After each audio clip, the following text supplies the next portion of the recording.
दिन और रात का दौरानिया कब होगा बराबर?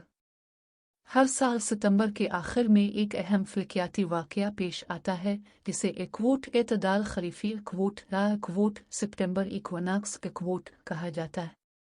ये वो वक्त होता है जब दुनिया भर में दिन और रात का दौरानिया तकरीबन बराबर हो जाता है। एतदाल खरीफी का फलकियाती पस मंज़र। एतदाल खरीफी के दौरान सूरज ख़त इस्तिवा के बिल्कुल ऊपर होता है, जिसकी वजह से ज़मीन पर तकरीबन हर जगह दिन और रात की लंबाई बराबर होती है। यह फलकियाती वाक़या आमतौर पर 21 से 24 सितंबर के दरमियान होता है, जिससे शुमाली निस्फ करे में ख़िज़ा और जनूबी निस्फ करे में बहार का आगाज़ होता है। ज़मीन की गर्दिश और सूरज का रास्ता। ज़मीन सूरज के गिर्द अपने मदार में माइल होकर गर्दिश करती है, जिसकी वजह से मुख्तलिफ औकात में सूरज की रोशनी मुख्तलिफ ज़ावियों से ज़मीन पर पड़ती है।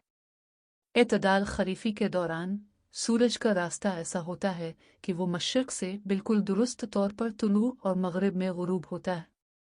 मौसमों की तब्दीली और एतदाल खरीफी।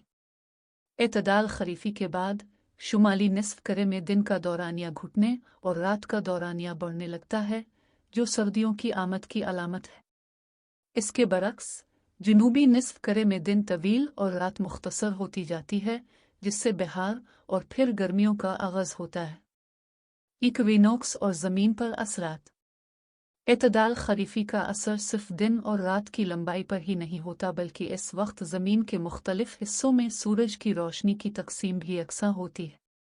ये वक्त ज़माना कदीम से लोगों के लिए मौसमों की तब्दीली की निशानदेही के तौर पर अहम रहा है। इस साल का एतदाल खरीफी।